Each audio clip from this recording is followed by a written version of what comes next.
Hello दोस्तों, नमस्कार। The school of civics में आपका स्वागत है। मैं आपका होस्ट विजय कुमार पांडे।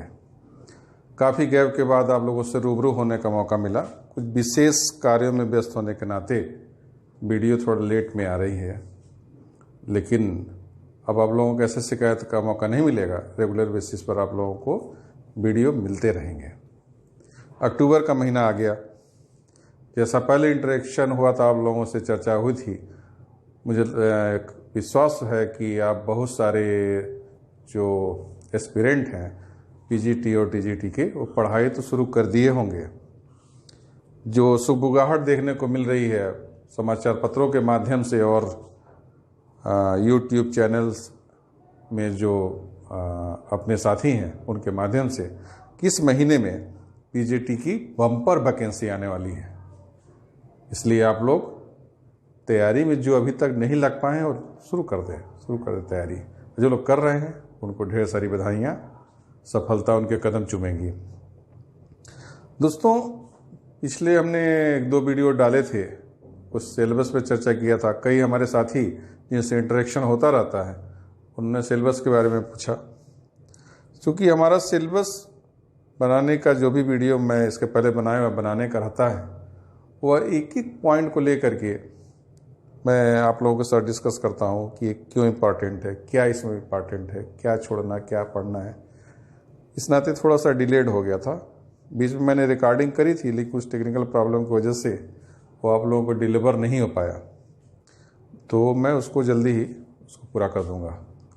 आज के वीडियो सेशन में कुछ हम ऐसे टिप्स देना चाहते हैं आप लोगों को, और कुछ ऐसे बातें शेयर करना चाहते हैं जो कि हमारे आप दोनों के लिए बहुत ही ज़रूरी है।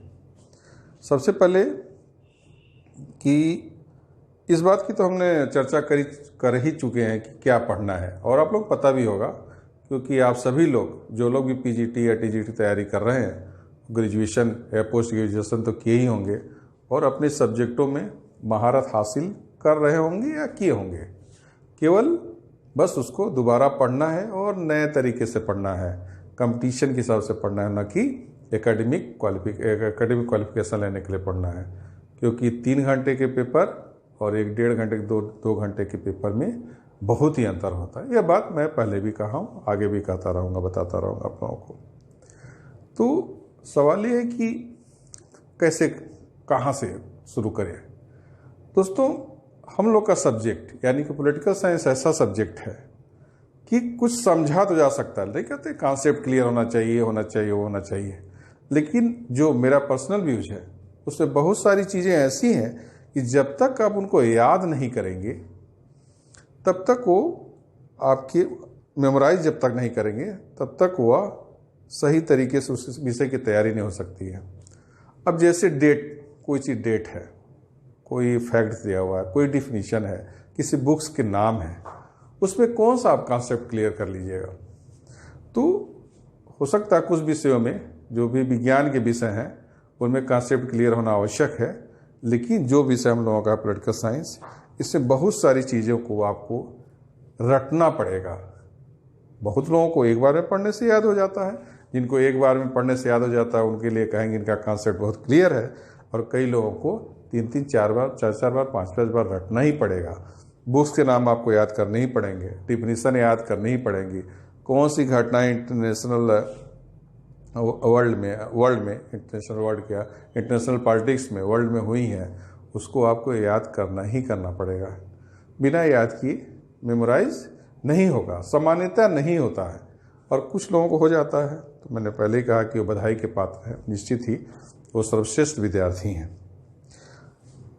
आपको यूट्यूब चैनल में बहुत सारे पॉलिटिकल साइंस के चैप्टर मिलेंगे, वीडियोस मिलेंगे, जो कि बहुत अच्छा लोगों का प्रेजेंटेशन है, पढ़ाते हैं।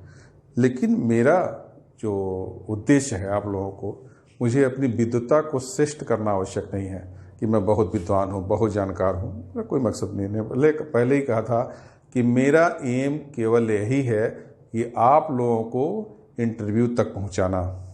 मेरा पढ़ाने का तरीका, बताने का तरीका केवल एक ही लक्ष्य है, जो मिशन 110 हम लोगों ने बना कर रखा है, मिनिमम 110 क्वेश्चन सही करने के लिए, वह मेरा उद्देश्य है। उसके लिए मैं ऐसे से चैप्टर्स के लिए आप लोगों के लिए सेलेक्ट करूँगा। हो सकता है उसका तारतम्य ना बैठे, लेकिन वो रहेगा हम लोग के सिलेबस का ही।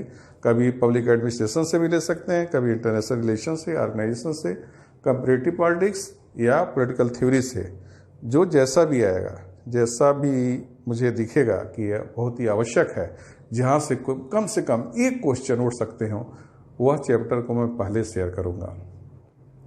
आप लोग इतना तो जानते ही हैं, इतना तो आप लोगों को ज्ञान है ही कि किसी भी पेपर का जो भी अभी तक आए हुए पिछले, आप 60 से 70 क्वेश्चन, 75 क्वेश्चन तो बहुत ही आसानी से कर लेंगे, क्योंकि ऐसा पेपर नहीं होता है जिसके लिए आपको बहुत ही माथापच्ची करनी पड़े।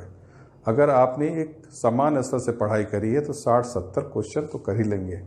अब हमको 70 या 75 से ऊपर खींचने के लिए कुछ एक्स्ट्रा मेहनत करने की ज़रूरत पड़ेगी।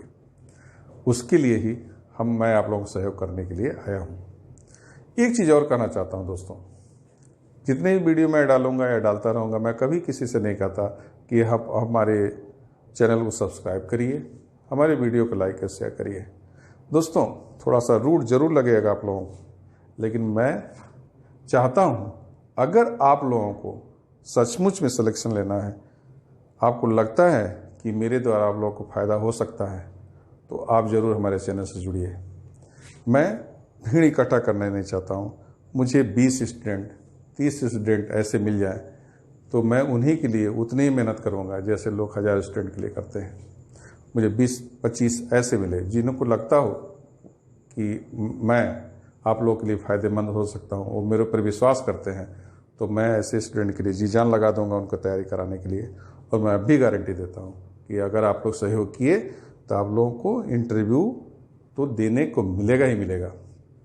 इसके लिए कुछ बेसिक चीज़ें होंगी जो कि आप लोगों को फॉलो करना पड़ेगा। अपने पूरे सिलेबस में जो सबसे ज़्यादा आसान भी और बहुत ही महत्वपूर्ण भी है, वो है संविधान का भाग। संविधान के भाग में जितने भी आर्टिकल दिए हैं, 395 आर्टिकल हैं, 22 भाग हैं, 12 अनुसूचियाँ हैं। इसको हम लोग कोशिश ये करेंगे कि उंगलियों पर याद हो। मेरा जो तैयारी करने का तरीका रहता है, मैं आप लोगों को दिखाना चाहता हूँ। मैं उसको ले करके अभी आया हूँ। यह जो है 4 पेज है, 4 पेज A4 साइज के। इस पे पूरा कॉन्स्टिट्यूशन लिखा हुआ है। मैं थोड़ा सा इसको आपको क्लोज करके दिखाऊं। इसे देखिए, दोनों तरफ करके ऐसे लिखा हुआ है, ऐसे करके ये है, ऐसे करके लिखा हुआ है। इसको मैं ऐसे अगर पढ़ना रहता है तो इसको ऐसे बीच से मोड़ देता हूँ, ऐसे छोटा हो जाता है, फिर ऐसे पढ़ते रहिए, आप याद कर लीजिए। ये बनाने का मकसद ये है, एक तो हैंडी है, ज़रूरत पड़ने पर इसको आप जेब में रख सकते हैं। ऐसे कहीं पे भी गए, जो भी खाली समय मिला, अगर 2 आर्टिकल, 3 आर्टिकल, 4 आर्टिकल, 5 आर्टिकल, जितनी जिसकी क्षमता हो, 10 आर्टिकल अगर हम रोज़ याद करें तो बहुत ही आसानी से याद हो जाएगा। आप देखते होंगे कि हम जिस भी धर्म के पालन करते हो, मानने वाले हों, जो भी हम पूजा पाठ करते हों, रोज़ के रोज़ पढ़ने से बड़े कठिन से कठिन श्लोक आसानी से याद हो जाते हैं, मेमोराइज कर लेते हैं। ठीक ही वही फार्मूला इसके लिए भी याद करना ही पड़ेगा। बहुत ही इंपॉर्टेंट है। आप इंटरव्यू को देने के लिए जाएंगे, वहाँ पे जो भी विशेषज्ञ होते हैं वो संविधान पे ज़्यादा जोर देते हैं, क्योंकि उनको नॉलेज भी रहता है इसके बारे में और आसानी से पूछा भी जा सकता है और आप इसका जवाब भी दे सकते हो, कौन से आर्टिकल में क्या लिखा हुआ है, किस आर्टिकल में क्या लिखा हुआ है। तो इससे जो इंटरव्यू कमेटी पर अच्छा प्रभाव भी पड़ता है। तो आप लोग, अगर आपको लगता है कि ये फ़ायदेमंद है तो आप लोग ऐसे बना सकते हैं। इसको ऐसे हम कोशिश करेंगे आप लोगों को शेयर करने के लिए। और इसको रख लिया, रोज़ 10-10 याद कर लिए। कैसे नहीं याद होगा, रोज़ रिवीजन करेंगे। और याद करने का मतलब नहीं कि एक बार पढ़ लिया और छोड़ दिए फिर नंबर ही नहीं है। इसको समय समय याद करते रहेंगे और जब हमको अच्छी तरह से याद हो जाएगा और उसके पार्ट याद हो जाएंगे, 22 भाग पूरे याद हो जाएंगे, किस भाग में कौन कौन से अनुच्छेद लिखे हैं ये याद हो जाएंगे, तो आपके अंदर खुद ही एक कॉन्फिडेंस आ जाएगा। और कहीं पे भी आप किसी भी मैगजीन में कॉन्स्टिट्यूशन सवाल देखेंगे तो आपकी इच्छा हो जाएगा, इसका तो आंसर इसका आंसर ये होगा, इसका आंसर ये होगा। आपके अंदर एक अच्छे कॉन्फिडेंस की बिल्डिंग हो जाएगी और आप आसानी से और भी जो चैप्टर्स हैं और भी जो सिलेबस के पार्ट है उसको आसानी से ऐड कर सकते हैं। तो आप लोग इसको, मेरा गुजारिश है, बाकी आप लोगों की मर्जी है, इसको ज़रूर करें। बहुत ही फायदा देगा।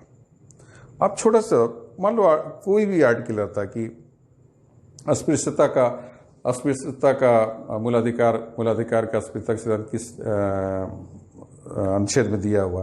अब तो अगर याद नहीं रहेगा तो हम अनुच्छेद 17 कैसे करेंगे? कौन सा गेस कर सकते? गेस करने से 1-2 लोगों का सही हो सकता, सबका सही नहीं हो सकता ना। तो मित्रों, इसको आप याद करिए, बहुत मज़ा आएगा।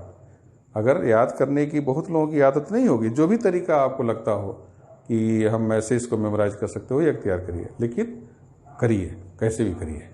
करने का तरीका है आप, इसीलिए आप कहा जाता है कि बार बार एक एक किताब पढ़ने के लिए, एक मैगजीन पढ़ने के लिए, या जो कागज़ पे लिखा पढ़ने के लिए, जैसे आप किसी कॉपी पे कोई चीज़ लिख ली है, उसको बार बार आप पढ़ रहे हैं।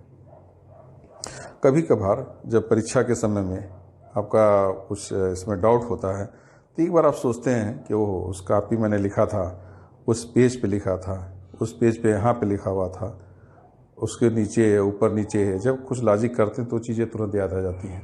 ये तभी होंगी जब आप उसको थारो स्टडी करेंगे, रेगुलर पढ़ेंगे, रेगुलर याद करेंगे, तभी हो सकता है। पहली बात। दूसरी, कुछ पुस्तकें, मेरे पास तो पुस्तकों का काफ़ी अच्छा कलेक्शन है, लेकिन सभी आप लोगों को ज़रूरत नहीं है। कुछ पुस्तकों को मैं शेयर करूंगा आप लोगों से। आप जो भी अभी तक जितनी भी किताबें पढ़ चुके हों, जो भी पढ़ चुके हों ग्रेजुएशन लेवल पे, पीजी लेवल पे, उसको एक बार दोबारा पढ़िए। क्योंकि वह किताबें आपको पहले पढ़ी गई हैं तो दोबारा पढ़ने में ज़्यादा समय नहीं लगेगा।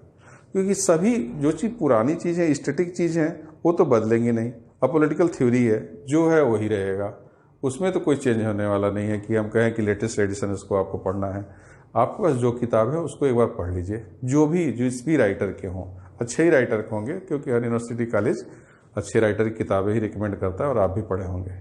अगर आप गाइड से पढ़ करके परीक्षा दी है तब तो आपको पुस्तक खरीदनी ही पड़ेगी, क्योंकि गाइड आपके एग्जामिनेशन के लिए, एकेडमिक के लिए ऑथेंटिक हो सकती है, लेकिन कंपटीशन के लिए ऑथेंटिक नहीं हो सकती है। इसलिए आप जो है उसको किताब को, टेक्स्ट बुक को पढ़ना ही पड़ेगा। गाइड खरीदने के लिए, जो भी परीक्षा के लिए भी पीजीटी टीजीटी गाइड, इसको खरीदने के लिए अवॉइड करिएगा, क्योंकि ये बहुत ज़्यादा फायदेमंद नहीं होती हैं किताबें। गाइड एक प्रकार का उनका अपना बिजनेस है, उसमें आप देखिएगा तो संविधान के हिस्से बहुत ज़्यादा होते हैं, क्योंकि आसानी से सुलभ हो जाते हैं। एक किताब से दूसरी किताब में ट्रांसफ़र करते रहते हैं मटेरियल को। बाकी चीज़ें उतनी एलेबोरेटिव ढंग से नहीं लिखी गई होती हैं, वो हमारे लिए फ़ायदेमंद नहीं रहती हैं। अगर कोई गाइड अच्छा दिखेगा तो मैं आप लोगों को बताऊंगा उसको लेने के लिए। हाँ, प्रीवियस ईयर के पेपर आप जरूर ले लें। एक बार यह देखना जरूरी है कि किस तरीके के पेपर ट्रेंड पहले आ रहे हैं। मैं तो आप लोगों से शेयर करूंगा ही करूंगा, लेकिन जब तक आप लोग भी नहीं देखेंगे तो हमारी बातें उतनी ज़्यादा आपके अंदर नहीं उतरेगी। तो इस बार आप प्रीवियस ईयर के पेपर जरूर देख लें, कैसे क्वेश्चन आ रहे हैं, कैसे क्वेश्चन पूछे जा रहे हैं, और किस चैप्टर से ज़्यादा भूलता है। कभी कभी ऐसा आप लोग देखेंगे, अगर नहीं देखे होंगे देख लीजिएगा। प्रीवियस पेपर में किसी पार्ट से बहुत ज़्यादा क्वेश्चन होते हैं और कुछ पार्ट से कम हो जाते हैं। इस पर हम लोगों का कोई भी कंट्रोल नहीं है, यह तो उस पेपर सेटर निर्भर करता है। क्योंकि आप जैसा जानते हैं कि पॉलिटिकल साइंस में कई डिपार्टमेंट होते हैं। पब्लिक एडमिनिस्ट्रेशन करेगा, इंटरनेशन करेगा, इंटरनेशनल पॉलिटिक्स करेगा, पॉलिटिकल थ्योरी करेंगे। तो जिन टाइप के पेपर सेटर के पास पेपर पहुंच जाते हैं तो स्वाभाविक है उनकी विद्वता जिसमें है उसके क्वेश्चन ज़्यादा तो रहेंगे ही, तो उसके क्वेश्चन वो ज़्यादा दे देते हैं। तो जैसे इस बार अभी 2000 अभी एग्ज़ाम हुआ था 15 का, इसमें पब्लिक एडमिनिस्ट्रेशन के क्वेश्चन सामान्य से ज़्यादा है। जैसे 10-12 रहते हैं, लेकिन करीब 25-30 लगभग ऐसे क्वेश्चन आए हुए थे। तो उसे देखने से लग गया था कि जो पेपर सेटर है वो पब्लिक एडमिनिस्ट्रेशन का ही विद्वान रहा होगा। इस नाते उसने अपनी जो है विषय के ज़्यादा पूछा गया। ये भी नहीं कह सकते कि आप ज़्यादा क्यों पूछ रहे, क्योंकि हमारे सिलेबस में अच्छा खासा है, एक पार्ट है पूरा, 4 पार्ट में एक पार्ट पब्लिक एडमिनिस्ट्रेशन ही है।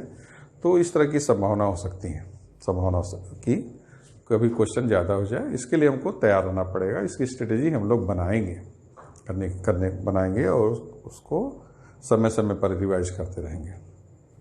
जैसा कि अब पहले हम बताएं कि 4 पार्ट है अपने सिलेबस में: political theory, comparative politics, international politics या इंटरनेशनल रिलेशन और पब्लिक एडमिनिस्ट्रेशन है।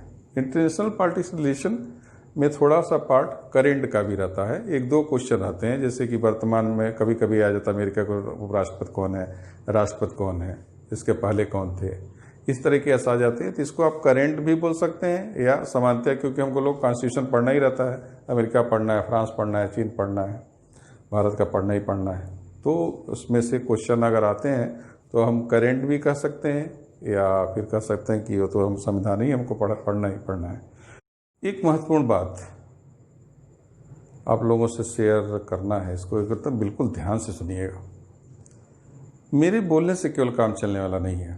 मैं कितना भी आप लोगों से बोलता रहूँ, वीडियो डालता रहूँ, जब तक हमको ये नहीं पता चलेगा कि आप लोग किस स्थिति में हैं, कितनी तैयारी कर रहे हैं, कहाँ तक पढ़े हैं, क्या प्रॉब्लम है, तब तक हम उसका सलूशन नहीं निकाल पाएंगे और वो टू वे चैनल नहीं होगा। क्योंकि मैं बोलूँगा, आप लोग को सुनेंगे, कोई लाइक कर देगा, कोई शेयर कर देगा, कोई सब्सक्राइब, इससे कोई मकसद नहीं सॉल्व होता है। कुछ मित्र हैं, कुछ सहयोगी, कुछ साथी हैं जो कि कमेंट लिखते हैं।